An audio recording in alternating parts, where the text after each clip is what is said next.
जी अस्सलाम वालेकुम जी। अज मैं बनाने लगी हाँ चिकन पकौड़ा।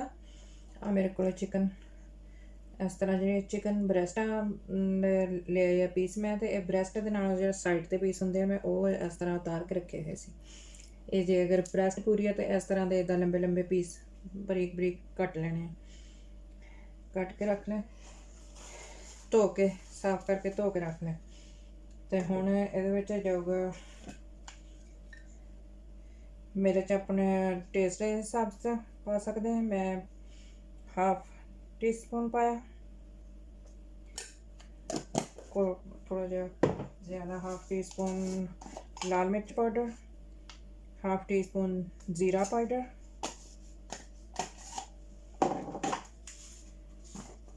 थोड़ा सा क्वार्टर टी स्पून तकरीबन हाफ टी स्पून गरम मसाला,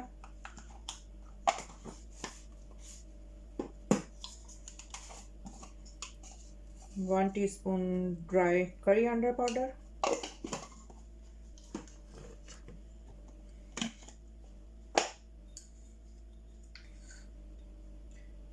नमक अपने टेस्ट के हिसाब से मैं ये पाया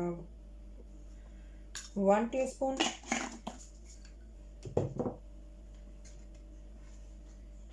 तो ये पाना बेसन थोड़ा जहा जिन्ना क चाहिए, ज़्यादा बेसन नहीं। तो बेसन पानी थोड़ा जहा पानी पा के मिक्स कर लेना।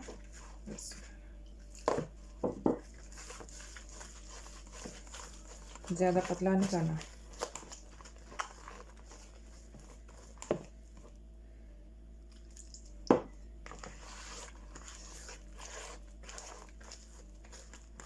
हाफ ये जाऊगा लैमन का जूस पाऊंगी,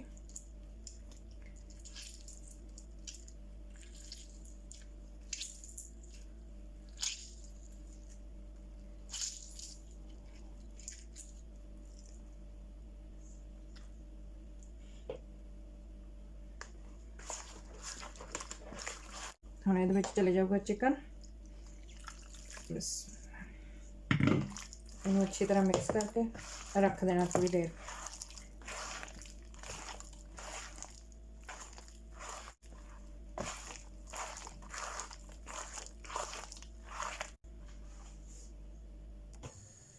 जी तेल गर्म होने रखे से तेल गर्म हो गया। तो हुण आ जिहड़ा चिकन मिला के रखे सी बैटर वो रेडी है। हुण इहनूं फ्राई कर लेने। इस तरह पा के विच फ्राई कर लेना है। ऑयल बहुत ज़्यादा गर्म ना होवे।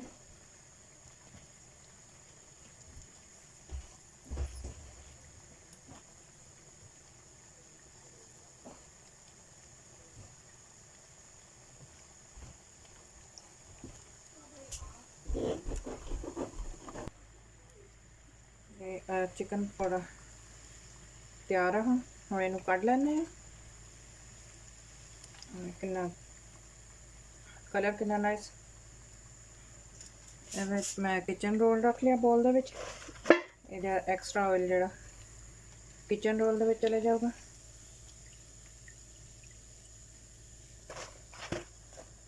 आ देखो तो ये नाल चिप्स बना के बच्चे बहुत इंजॉय करते हैं। बच्चों भी कितना नाइस पक्या है।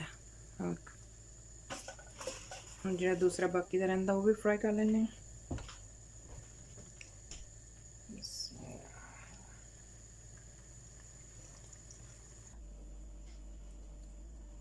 चिकन पकौड़ा तो चिप्स सॉफ्ट तो बिच पानी भी नहीं है तो बहुत सोहना बनया है।